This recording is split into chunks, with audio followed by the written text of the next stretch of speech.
diridhoi dan dicintainya, dan menambahkan untuk kita usaha dan upaya di jalannya, dan semoga Allah Azza wa Jalla menjadikan kita sebab turunnya nusrah Hudaybiyah dan tersebarnya cara hidup baginda Nabi Muhammad sallallahu alaihi wasallam di seluruh alam. Amin Allahumma amin. Assalamualaikum warahmatullahi wabarakatuh. Semoga kalian dalam keadaan baik dan afiat dan senantiasa sibuk dalam usaha yang dengannya agama yang dibawa baginda Muhammad sallallahu alaihi wasallam tumbuh dengan subur, untuk meninggikan kalimat Allah yang tinggi dan untuk menyampaikannya ke dalam kehidupan segenap manusia. Semoga Allah yang Maha Agung lagi Maha Tinggi menerimanya dan membukakan jalan hidayah untuk umat seluruh alam.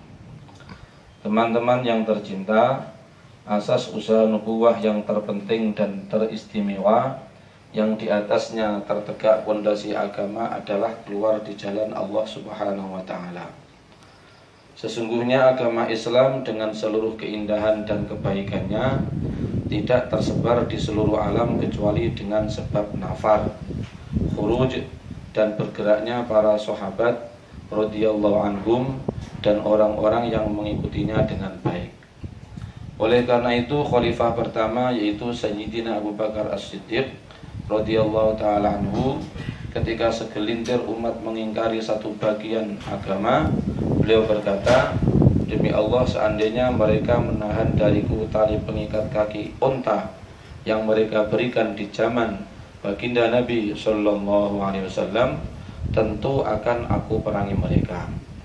Dan beliau telah bertekad mengeluarkan penduduk Madinah Al-Munawwarah dari kota Madinah untuk khuruj fi sabilillah dan bertekad untuk keluar bersama mereka.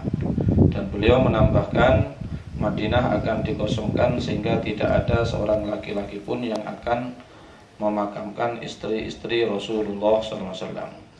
Bahkan beliau mengucapkan perkataan yang lebih keras dari itu, maka wahai saudara-saudaraku, di sana ada satu perkara yang sangat penting yang memanggilku dan kalian untuk berpikir bahwasanya Madinah akan dikosongkan hanya karena mereka menahan seutas tali pengikat kaki unta, sementara di zaman ini seutas tali pun dari agama tidak tersisa ada pada diri umat. Maka betapa bertambahnya kepentingan khuruj fisabilillah dalam situasi yang ada di mana hati manusia terkesan dengan ghairullah.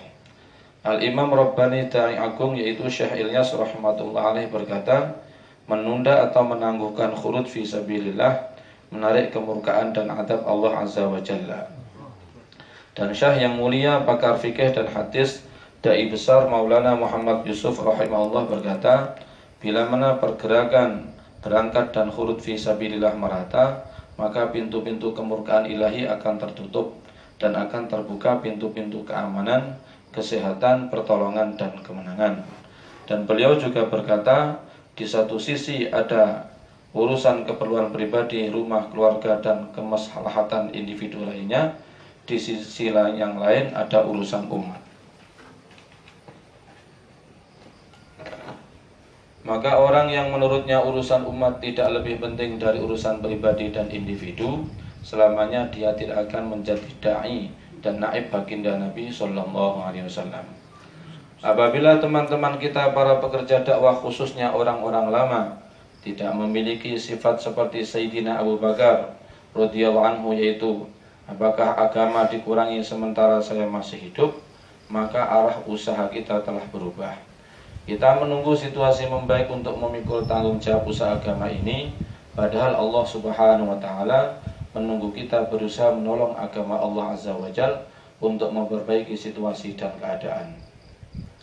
Kesempatan dan peluang yang Allah Azza wa Jalla berikan kepada kita di negara kita untuk berdakwah dan menghidupkan amal-amal dakwah, jika kita tidak mempergunakan kesempatan tersebut, tidak buat usaha dalam kesempatan itu, dan kita tidak keluar di jalan Allah Azza wa Jalla sesuai dengan kemampuan dan kelapangan dengan tanpa melanggar undang-undang pemerintah, maka itu adalah perbuatan tidak mensyukuri nikmat kemudahan dari Allah Azza wa Jalla dan akan menjadi sebab hilangnya nikmat datangnya azab dan hisab. A'udzubillahi min dzalik. Syekh Ilyas Kandahlawi rahimahullah berkata, beramalah dengan agama kalian sesuai dengan kemampuan kalian, maka Allah Azza wa Jalla akan membuka pintu-pintu mengamalkan agama yang tidak ada di dalam kemampuan kalian. Maka wahai saudara-saudara yang terhormat, kita harus memberikan perhatian yang lebih untuk membentuk jamaah-jamaah 4 bulan Rijal dan 40 hari Rijal dan Masturah. Maka apabila kalian membentuk jamaah ke negara-negara dan daerah-daerah yang tertutup jalur masuknya, maka Allah Azza wa Jalla akan membuka jalur-jalur masuknya ke dalamnya dengan izin, kudrat dan perintahnya. Allah Subhanahu wa Ta'ala dengan kudrat dan perintahnya telah membuatkan jalan di lautan untuk orang yang keluar di jalan Allah Azza wa Jalla dengan membawa fikir dan semangat baginda Rasulullah sallallahu alaihi wasallam. Maka Allah Azza wa Jalla akan menyiapkan transportasi untuk orang-orang yang membawa fikir besar yang sama dan emosional yang diberkahi ini. Allah Azza wa Jalla pasti akan melakukannya. Kemudian Allah Azza wa Jalla pasti akan mengerjakannya, dan itu tidaklah sulit bagi Allah Azza wa Jalla Subhanahu wa Ta'ala. Oleh karena itu, kami berharap kalian memperhatikan usaha di negara kalian dengan tertib berikut ini. 1. Kumpulkanlah ahbab utama yang menjadi penanggung jawab pada level nasional di 1 atau 2 tempat, atau kurang atau lebih sesuai dengan musyawarah di antara kalian, dengan tetap menjaga undang-undang pencegahan, dengan memperhatikan fasilitas dan penjagaan di negeri kalian. Kemudian kalian mentashkil para ahbab utama yang penanggung jawab itu, dan bentuklah jamaah-jamaah yang terdiri dari 2 orang atau 3 orang atau kurang atau lebih sesuai dengan yang diputuskan dalam musyawarah di antara kalian. Dan kirimkanlah mereka ke seluruh penjuru negeri. Setelah jamaah tersebut sampai di daerah yang telah ditentukan, mereka mengumpulkan ahbab penanggung jawab daerah tersebut mengikuti tertib yang telah disebutkan di atas. Dari pertemuan itu hendaknya dibentuk jamaah-jamaah yang dikirim ke kota-kota, desa-desa, rumah-rumah dan individu di daerah itu, supaya dakwah sampai ke setiap individu umat ini. Dan kita anjurkan dan kita dorong mereka untuk keluar di jalan Allah dengan menyebutkan keutamaan dengan khurud dan penjelasan berlipat gandanya kepentingan keluar di jalan Allah dalam situasi yang sesuai dengan yang sekarang ini. Dan jamaah-jamaah ini hendaknya berusaha menegakkan amal-amal dakwah dan menghidupkannya di setiap masjid selama 24 jam. Yang kedua, adapun daerah-daerah atau zona-zona yang mana masjid-masjid di daerah itu hanya dibuka untuk sholat, dalam kurung tidak boleh ada kegiatan lainnya, maka ahbab-ahbab hendaknya bermusyawarah di antara mereka dan menentukan tempat yang munasib untuk dihidupkan amal masjid di situ, dan berusaha dengan sepenuhnya untuk menghubungkan setiap individu umat dengan amal-amal nubuwah. Karena masjid-masjid adalah habitat hidayah dan amal-amal masjid adalah amal hidayah. Tidak mungkin umat berada di atas hidayah dan kebaikan sedangkan mereka jauh dari masjid dan amal. Yang ketiga, jamaah-jamaah orang lama Zumindar ini hendaknya menyampaikan karguzari di dalam musyawarah setelah kembali, dan mereka hendaknya menghabiskan waktunya di 3 daerah atau zona sesuai dengan kepentingan dan keperluan amal. Faedah terbesarnya adalah bahwa ahbab utama yang menjadi penanggung jawab dan ahli surah secara langsung melihat dengan mata kepala sendiri keadaan dakwah dan daerah-daerah di tempatnya dan mengetahui realita kerja dan modelnya. Dan syarat mendasar untuk turunnya pertolongan ghaibiyah di setiap keadaan ini dari Allah Subhanahu wa Ta'ala adalah hendaknya para penanggung jawab menceburkan diri di dalam medan usaha. Di dalam perang Khandaq, tatkala ada batu besar yang menghalangi, maka baginda Rasulullah SAW bersabda, "Saya yang akan turun sendiri." Maka batu pun pecah dan kaum mukminin dikaruniai pertolongan dan kemenangan, dan mereka diberi berita gembira yang besar, dan Allah Azza wa Jalla mewujudkannya walaupun bertentangan dengan keadaan zahir. Dan kami berharap kepada Allah Subhanahu wa Ta'ala menjadikan khurujnya kalian di seluruh daerah-daerah dan negeri kalian sebagai sebab para ahbab bersemangat dan berhasrat, bergairah kepada amal-amal dakwah, dan menjadi pendukung kembalinya usaha ini kepada tertib sebelumnya insyaAllah. Dan kami meminta para ahbab mengirimkan karguzarinya kepada kami setelah khurud, safar dan kembali dari khurud. Terakhir kami memohon kepada Allah Azza wa Jalla mengaruniakan kepada kita keinginan yang besar dan kekuatan untuk menegakkan amal-amal dan akhlak baginda Nabi SAW di seluruh alam, dan semoga Allah Azza wa Jalla menerima amal kita dan mengampuni keburukan-keburukan dan kelemahan-kelemahan kita di dalam usaha yang mulia baginda Nabi SAW. Assalamualaikum warahmatullahi wabarakatuh. Hamba Allah yang fakir kepada rahmat Tuhannya yang Maha Kuasa, Muhammad Sa'ad Al-Kandahlawi dan Ahbab Syura, Pengelawali Masjid Nizamuddin Delhi. Jadi ini tarhiban dan sekaligus arahan saking yang sepuh kita, Maulana Sa'ad dan Masyaikh Nizamuddin. Jadi kalau boleh kita membuat semacam ringkasan dari yang beliau arahkan, nasihatkan. Yang pertama, bagaimana pentingnya khurut dan membentuk jamaah-jamaah keluar di jalan Allah. Kemudian yang kedua, bahwa tempat-tempat yang belum bisa, maka menghidupkan amalan masjid. Kalau memang itu tempat-tempat itu sangat belum bisa, ya amalan masjid dihidupkan. Kemudian yang ketiga, jamaah yang dibentuk dalam suasana sekarang ini adalah dianjurkan jamaah kecil-kecil. Tadi disebutkan 2 orang, 3 orang, 2 orang, 3 orang, ya jamaah kecil lah nikahnya begitu. Atau mungkin dalam suasana tertentu 4 orang. Lah nek wong telu iki lak ya nggur motor loro to niku. Wong 4 motor loro goncengan ngene to. Dadi cara sing ketekane sing ikrong barang kok kebutan to. Nggo sak nampan. Nanti niku nggih ngentengne niku. Turne nek keadaan ngeten iki nggih nyuwun sewu, niki kan keadaan orang itu bisa tiba-tiba disalahpahami. Nanti kalau mendapatkan keadaan yang tidak enak, wis ndang ngalih ngono wis. Ning ndi ngono ra ketok ngontane motor loro ae. Wur wis eneng. Muga-muga mboten. Utawa ning warung. Lah nek ketoke nyapa-nyapa terus PRT-ne di warung malah jajan ngertoni PRT-ne kuwi malah. Jadi intinya jamaah kecil ini betul-betul solutif. Jadi solusi yang sangat aman. Lah pramila niku mengke kula dek wingi krungu jamaah Kediri jamaah Pak Khairul kanca-kanca niku wong 17. Dan niku nggih dibagi 5 jamaah niku. Dadi telu saleh 4. Sejene ngono akhirnya sing mutu ya tenanan kabeh niku. Nggih ta? Lah dengan demikian nanti gambarannya itu kurang lebihnya ya jaulahnya itu khususi. Dan itu memudahkan sekali. War-war. Jadi jalan numpak motor gak apa-apa. Makene. Kurang lebih ngoten niku. Niki kan sama-sama kita dengar tadi. Jadi jamaah yang dibentuk jamaah kecil-kecil. Kemudian yang keempat, masjid yang betul-betul belum bisa dihidupkan amal. Tadi disebutkan hanya dibuka untuk sholat tok. Tidak bisa untuk program apapun. Maka nanti dianjurkan supaya amal masjid dihidupkan di rumah-rumah. Jadi masjid yang belum ketoke tapi niki nek nggone dhewe mboten enten nggih. Dadi masjid wis minimal nek wong kono dhewe taklim ya entuk ta niku. Musyawarah ya entuk, nyapa ya entuk. Jadi ini mungkin kalau di negara yang seperti India yang mayoritas Hindu itu mungkin masih ada seperti itu. Jadi hanya diizinkan untuk sholat tok. Maka nanti amalan masjid dihidupkan di rumah-rumah. Kemudian yang kedua, yang kelima, orang tua atau penanggung jawab nyontoni ya toh, dengan dirinya memulai keluar, kalau nisbatnya kita ya keluar ke halaka-halaka. Jadi yang sepah nyontoni metu ning halaqah.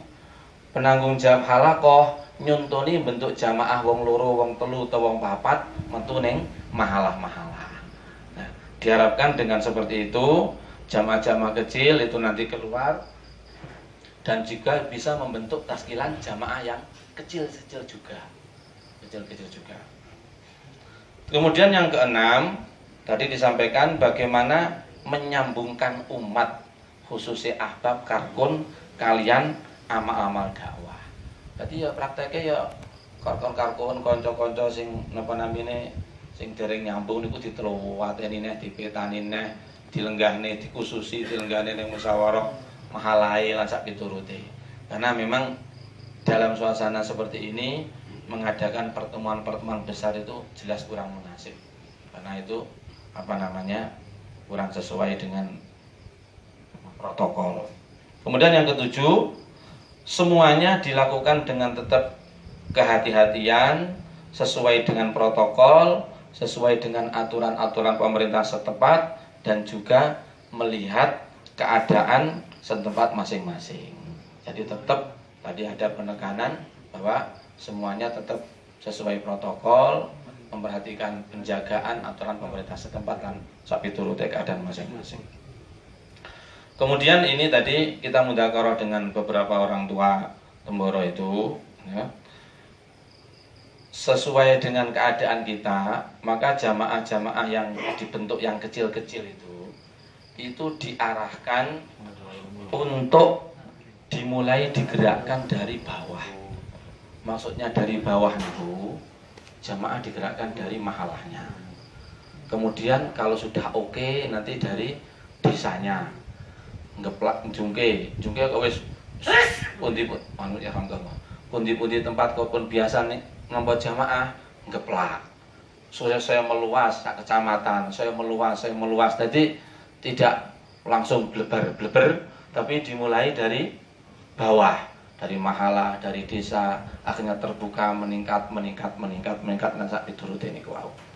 Dadi umpamane kepepet niku wau disampaikne jamaah Kediri mau kemana Pak Lon tadi? Cianjur sama Madura. Umpamane kok wong pira kuwi? Wong 15 tambah wong 15 wong 30. Berarti 30 kan 10 jamaah ta.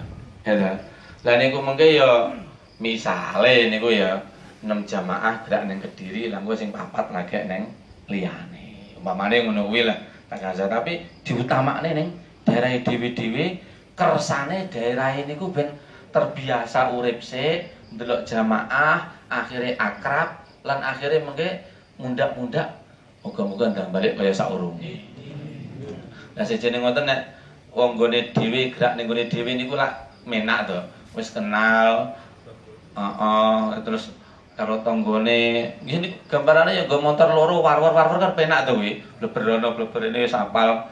Nah sehingga mengke sedaya masjid-masjid sing riyen niku pun biasa nampa rombongan ndang saged nampa rombongan malih. Insyaallah nggih. Kemudian ini dalam situasi seperti ini niku khususnya programnya jamaah-jamaah gerak termasuk pertemuan-pertemuan bulanan halakoh niku saene niku mboten damel speaker. Khususnya speaker jobo. Ya speaker jero masjid niku nyemanggane lah. Tapi speaker jobo niku rada ngati-ngati. Ana dene taklim mahalah, wis bendina ngono kuwi ya gak apa-apa tane bendina mahalah. Utawa wayah jaulah satu ning mahalah kono wis kulino ngono kuwi ya monggo kersa. Tapi nek jamaah gerak kalih jur bulanan halakoh niku kan sesuatu yang tidak rutin. Nah itu nanti dianjurkan dalam suasana seperti ini mengke cara nganggo speaker jero mawon. Speaker jobone biyen nek ngono kuwi to. Karkone wis kemi kan malah ngene dalane. Wis murung kan? Wis muruk bro. Malah kon banter ya malah. Mergo ndang ketok nek jan ahli bayan. Biar dia malah disalah terus. Umar ben ngene. Ada iki sore tenan. Dan iki zaman iki kudune ya sing cocok ngoten niku. Mergo dhek wingi ning Banyuwangi iki nyatane iki dimulai saka banterne mik niku wau. Akhirnya menarik perhatian orang yang tertarik niku. Jadi ini kurang lebihnya. Jadi niki saged dipahami lan mengke saged disampaikne teng kene kanca-kanca teng halakah, teng mahalah. Jadi saniki amalan masjid tetap dihidupkan, jamaah-jamaah dibentuk, solusinya jamaah kecil-kecil dan diprioritaskan, rutenya dimulai dari daerahnya masing-masing sehingga nanti daerahnya masing itulah nanti yang bisa terbuka dengan jamaah-jamaah. Nah kemudian sehingga nanti lambat laun lambat meningkat akhirnya mudah-mudahan sedaya saya sedaya nih ngoten ya. Ngoten.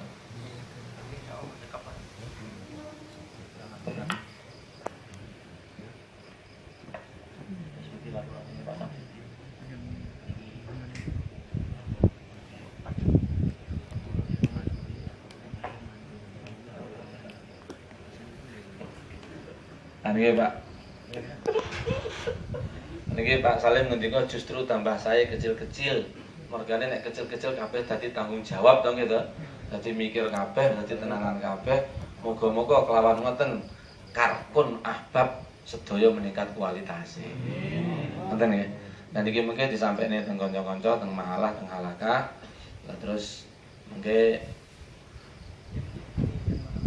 nggih. Nggih.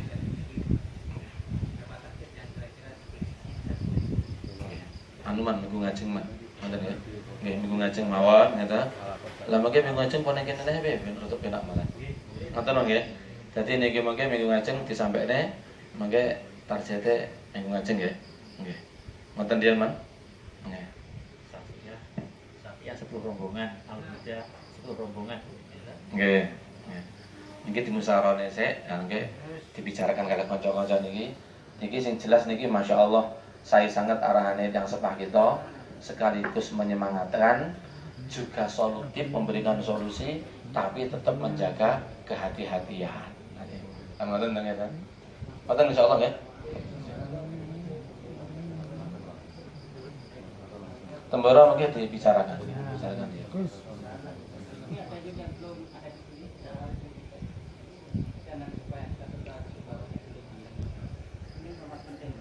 Nggih. Zon 1 enten? Zon 2 3 4 5 6 7 8 9 10 11 12 timur terus